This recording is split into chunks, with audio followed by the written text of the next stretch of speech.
Anong nangyari sa kalamansi natin? Oh, my God. Dito pa. Dito pa. Ayan oh. Malakas kasi ang hangin. Ito. Saya'y walang hanggan, good vibes ang palagi sa bawat tahanan.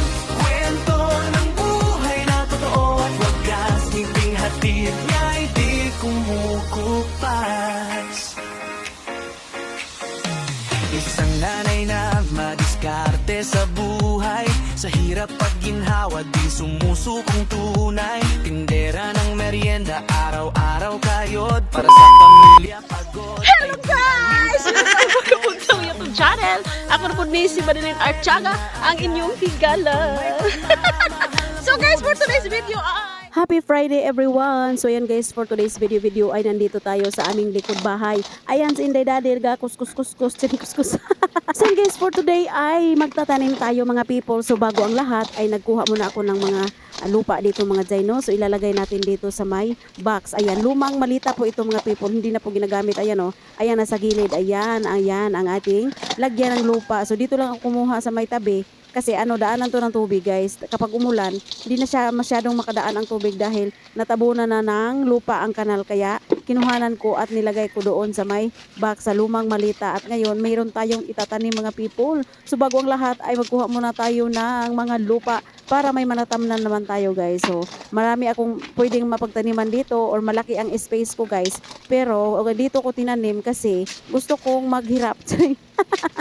So ayan lang, wala lang guys. Gusto ko lang dito, trip ko lang na dito ko ilagay ang aking itatanim for today's video. So ayan guys, just continue watching at tingnan nyo ang ginagawa ni Inday Dadel for today's video. Ang totoong dahilan guys kung bakit dito ko siya tinanim ay dahil maraming mga manok, dahil maraming mga aso na dumadaan at ginagalaw ang aking tanim. Kaya gusto kong dito ilagay kasi gusto kong tabunan siya guys para hindi siya magalaw ng mga manok at aso.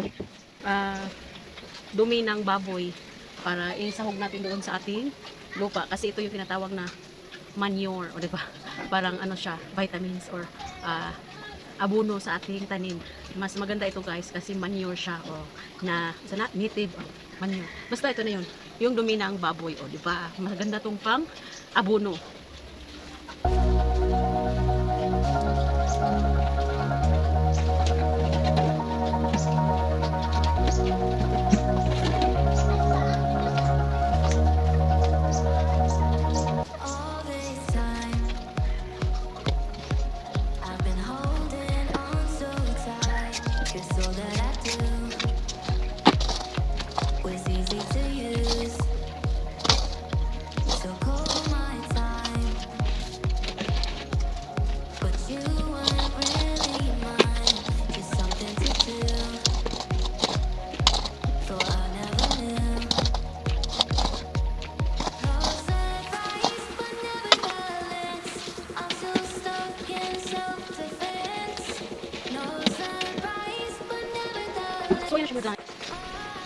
So ayan na siya guys, ito na yung lupa natin, o diba?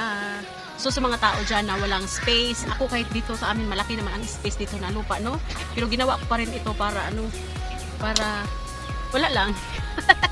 So ayan, para malinis siya guys kasi yung mga dito marami ding mga aso. So para ma-minimize natin, so dito ko itatanim itong ating alugbate. O ayan, mga yan guys, mga tangkay ng alugbate. So itusok natin dito guys. So ayan.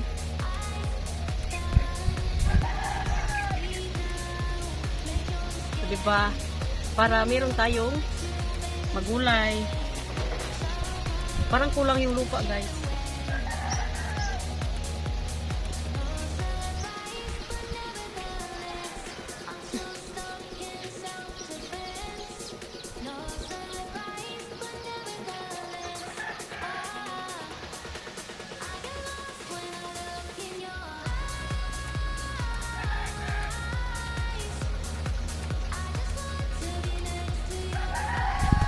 Tingnan natin kung lahat ba mabuhay.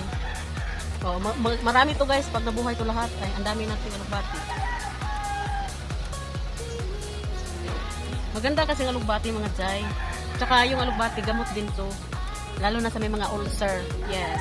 Maganda tong alugbati sa may mga ulcer. May puti na kasi ako, kaya Ito namang pula, may puti ako doon. Pero may puti din siya dito. Yan, puti. I-ano din natin to.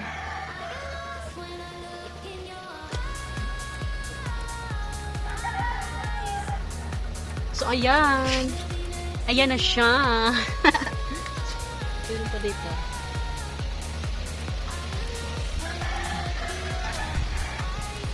So, ayan ang ating tanim. Dagdagan pa natin ng lupa, guys, kasi parang kulang. Kuha para tayo ng lupa. Ayan. Diyan kayo.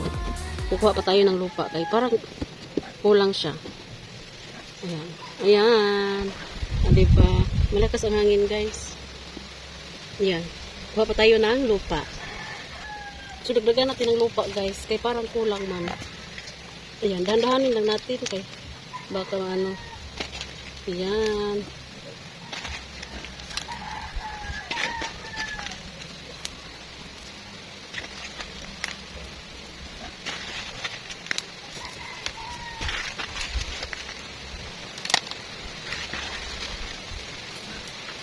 Dami na nito mga dyan.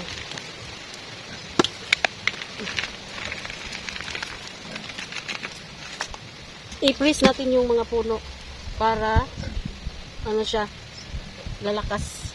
Para may ano siya, may force. O, diba? Mabilis naman itong tutubo yung ano, guys. Mabilis itong mabuhay at mabilis tumubo yung alugbati. Hindi ito mahirap itanim. Kasi mabilis lang ko siya mabuhay. Mabilis tumubo. Oh, i-update ko kayo, guys. Every now and then. Update din ako dito sa ating tanim na alugbati. Isa kasi ito sa mga paborito kong gulay, mga jay. Kaya ako lagi nagtanim ng alugbati. Ayan. Diba? So ngayon, guys, ay itutour ko din kayo sa ating garden. Tignan na natin ang kaganapan doon. Ayan, let's go. Ayan, guys, dito tayo sa garden. Yung mga ano pala, guys, yung kalamansi. Nangalaglag man siya, oy. Kung nag-aray ko, naglaglag, guys. Ayan, oh, naninilaw siya. Marami siya sa puno. Ayan, oh. Ayan, oh, nalaglag. Ito, oh. Dito pa, oh. Saka ito, oh. Nangahulog. Anong nangyari sa kalamansi natin, oh? My God. Ayan, oh. Marami talaga, guys. Ito pa, oh, green. Dito pa. Dito pa. Ang dami, guys, nangahulog. Dito pa, dahil siguro sa hangin. Malakas kasi ang hangin, guys. Ayan, oh. Malakas kasi ang hangin. Ito pa. Diyos ko. Nangahulog. Dami. Ayan, ang dami. Nangahulog, guys. Sayang. Ibulsa natin. Dito pa, oh. Wala. Ayan, oh. Dito pa. My God, ang kalamansi ko. Nangahulog siya.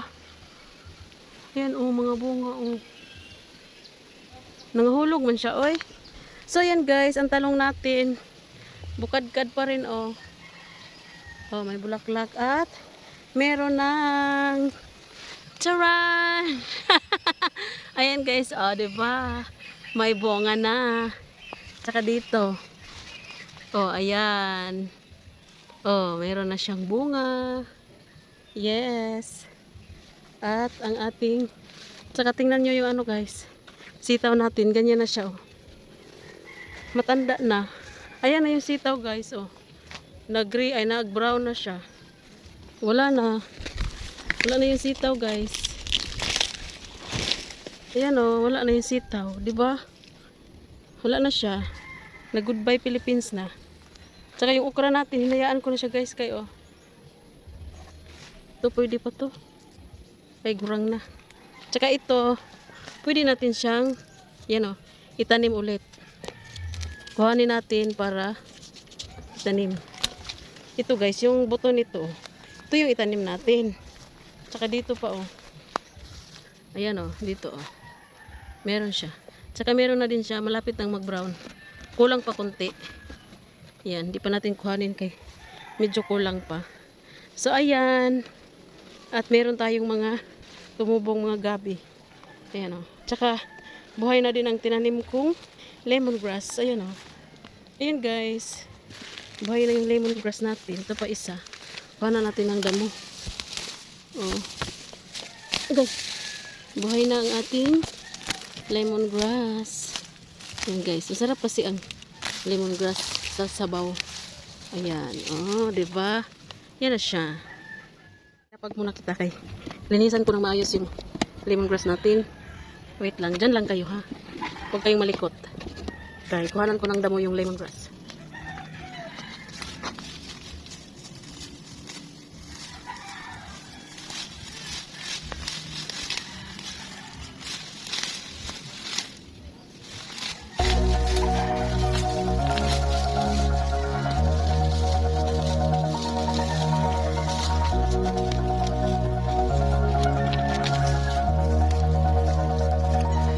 All this time, I've been holding on so tight, 'cause all that I do was easy to use. So call my time, but you weren't really mine, just something to do. So I never knew. So lagyan din natin ng lupa guys ang puno ng lemongrass kasi parang ano na siya, wala, kunti na lang yung lupa, parang lalabas na yung kanyang mga gamot. Kaya ayan, nilagyan ko siya ng dagdag na lupa sa puno. When I look in your eyes,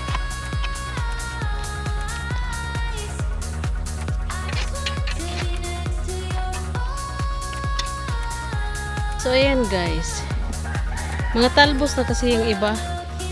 Mga talbos kasi yan guys. Ayan o. Malinis na yung puno.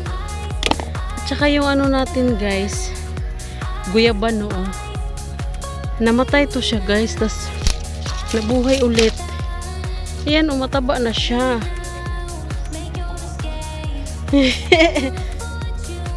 Oh, nabuhay siya muli. Namatay man na yun dyan yung siling-sing dire.